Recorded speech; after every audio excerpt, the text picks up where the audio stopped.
मागील काही दिवस झाले आपण इंद्रायणी नदीची ही अवस्था बघतोय।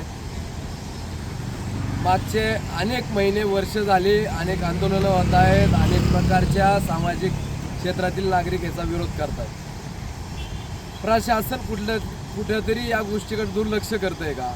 वारकरी असतील किंवा इंद्रायणी नदी पात्राच्या क्षेत्रात जे काही नागरिक रहिवासी नागरिक येतात, जे शेतकरी वर्ग येतो यांच्या जीवाशी खेळतं का हा प्रश्न उभा राहतो।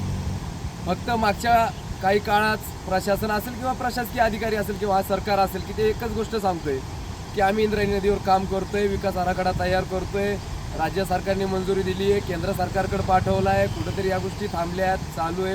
ही असली फक्त उडवडीची उत्तरं आपल्याला आपण आत्तापर्यंत ऐकली। ऐकण्यापेक्षा आपण आता पाहिलं तर ही परिस्थिती आपल्याला दिसेल की आतापर्यंत कुठल्याही प्रकारची कारवाई या अनधिकृतपणे चालणारे व्यवसाय असतील किंवा या क्षेत्रात येणारी नगरपालिका नगर परिषद असेल किंवा महानगर पिंपरी चिंचवड महानगरपालिका असेल यांचं दूषित पाणी थेट इंद्रायणी नदीत सोडलं जातं।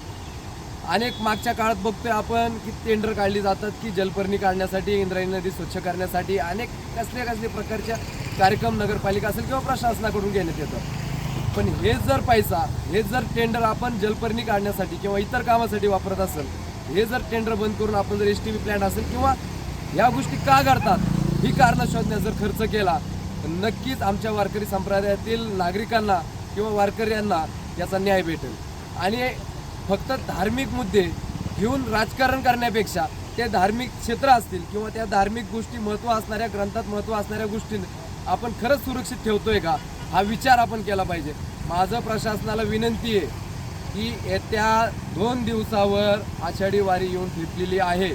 या काळात काही जर निर्णय शासनाने घेतला नाही तर येणाऱ्या प्रशासकीय असेल या राजकीय कुठल्याही नेत्याला वारकरी संप्रदाय व तीर्थक्षेत्र आळंदीतील नागरिकांच्या रोषाला सामोरे जावे लागेल। ABP माझा, उघडा डोळे बघा नीट।